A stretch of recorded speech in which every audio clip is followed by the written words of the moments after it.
when we look at the animal kingdom, there are so many diverse form factors of intelligence that went down their own evolutionary trajectories. An octopi has a brain that looks nothing like our brain, and yet has incredibly impressive abilities. So a bird brain has gone through a very different evolutionary trajectory. Arthropod brains have gone through very different evolutionary trajectories. So on one hand, I want to say it's a very human-centric view to say our five breakthroughs are some inevitable path. If we looked at any other smart animal in the animal kingdom, we would see a very different series of paths. So on one hand, I want to say that there's a diverse suite of intelligences, and a lot of the way we look at AI is through a very human-centric lens. Just look at the most recent breakthroughs or language models, which is a very human-centric sort of problem statement.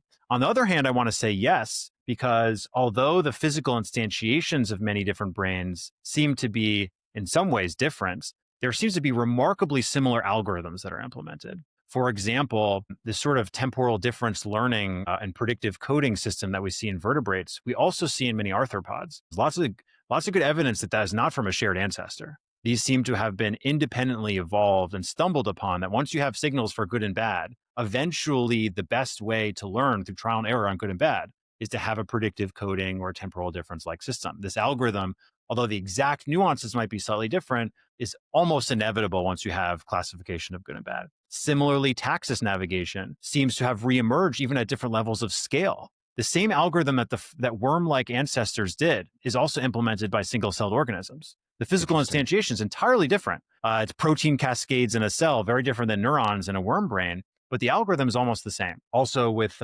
model-based reinforcement learning or simulating, there's a lot of good evidence that early vertebrates could not do this, but birds seem to have independently evolved this ability in a very different brain structure called the DVR, which under a microscope doesn't look anything like the neocortex, and yet seems to somehow implement a similar type of algorithm. So on one hand, I want to say that some of these things are kind of inevitable, and where things flourish might be more on the basis of sort of the exploration valley of what is available options.